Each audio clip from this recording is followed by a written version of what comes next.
pulling a James Bond-like escape on snowmobile, complete with a crazy jump at the end, symbolically leaving all semblance of reality in your wake.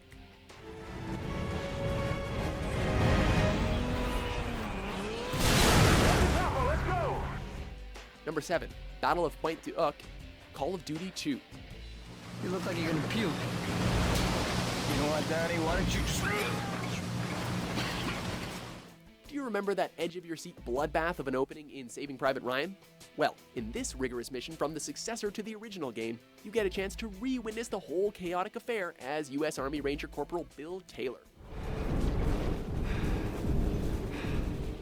If you've seen the movie or know your history, you probably don't need me to explain how horrible your odds of surviving are. Well, the good news is, if you don't succeed, the Nazis will win the war and the world as we know it will be over, so no big deal.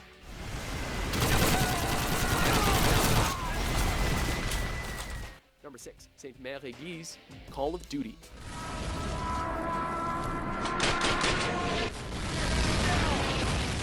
Development of this level probably went something like this. Hey guys, let's have our player charge through a village. That's not exciting enough. Okay, how about having them charge through a heavily defended village in flames? It's still missing something. Okay, we got it. Heavily defended village in flames, tasked with destroying anti-aircraft guns at night. Now we're talking. While not the most exhilarating mission by today's Call of Duty standards, this level from the original World War II shooter that started it all was noted for its then cutting-edge design, heart-racing objectives, and overall intensity that had PC gamers everywhere forget they were just playing a game. Number 5, Death from Above, Modern Warfare. Wildfire, we are moving up the road towards a town to the east. Confirm you have a visual on us. Back in the initial World War II titles, missions outside boots on the ground were pretty rare. Here, you take on the role of a gunner, or several gunners rather, of an AC-130 gunship. We have armed personnel approaching from the church. Request permission to engage. Copy. You are cleared to engage the moving vehicle. The mission? Provide close air support for SAS soldiers Soap and Price. Sound boring? Well, while somewhat impersonal and distant, this was the mission that really emphasized the modern part of modern warfare. Not only is it a great break from the run and gun, but it's a glimpse into a world not often glorified by games and other media, one that is increasingly more representative of how we fight in the new millennium. Plus, that radio chatter is pretty badass.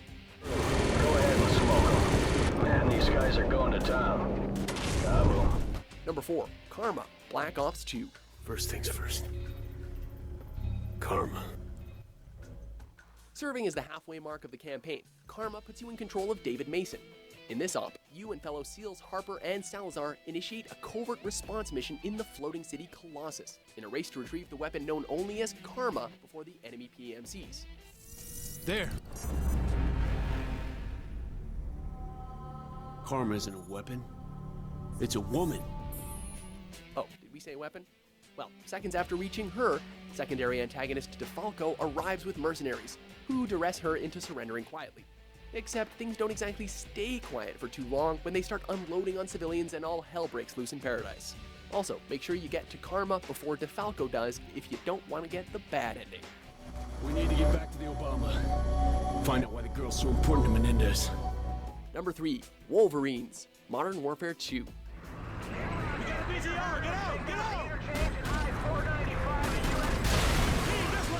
Let's go!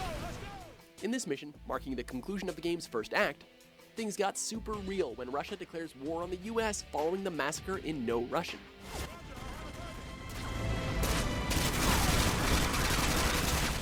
Launching a full-scale invasion on the East Coast, US Army Rangers are deployed as first responders. Though the premise is essentially a carbon copy of Red Dawn, this pulse-pounding and well-paced mission beautifully showcased the elements of chaos, destruction, and desperation that would transpire in such an ordeal. Besides, we all knew that this list wouldn't be complete without mentioning at least one mission with poor Private Ramirez in it. No, seriously, Ramirez, do everything. Ramirez, the convoy is just to the south of Pentagon. Get your ass over here. Move! Number 2, Vorkuta, Black Ops.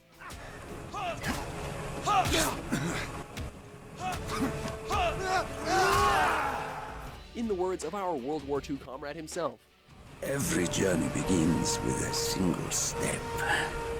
And while this may not have been the first mission of the narrative masterpiece that is Black Ops, it was certainly the first step onto a road of jaw-dropping cinematic moments, both in later missions and after. We take Vorkuta! What is step 2? Doing everything from slinging inferno shots into watchtowers, to bringing down an attack chopper with a harpoon, to Terminator 2ing your way to freedom via minigun mayhem and motorcycle run, this was a prison riot done right.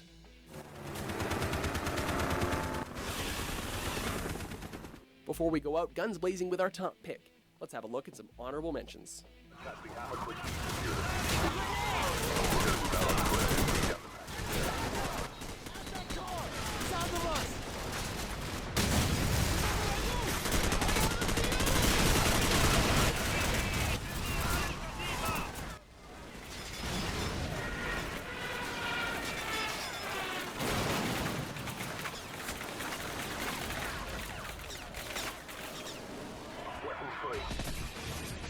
Tango down in section 1 Alpha. X-ray down. X-ray down.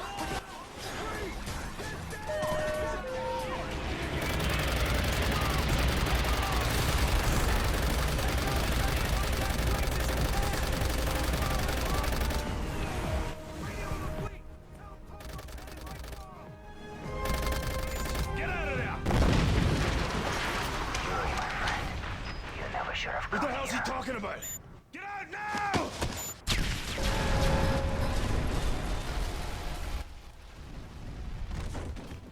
Number 1, All Gillied Up, Modern Warfare. I was just a lieutenant back then, doing some wet work. Set within the Chernobyl exclusion zone 15 years prior to the events of the game proper. All Gillied Up flashbacks to the days of then Lieutenant John Price, tasked with assassinating Imran Zakhaev. Follow me and keep low. Careful. There's pockets of radiation all over this area. If you absorb too much, you're a dead man. Geared up in full-body ghillie suits, this mission had players literally holding their breaths as they moved past heavily armed militia to reach their HVT. Slow and steady. No quick movements. Though not the most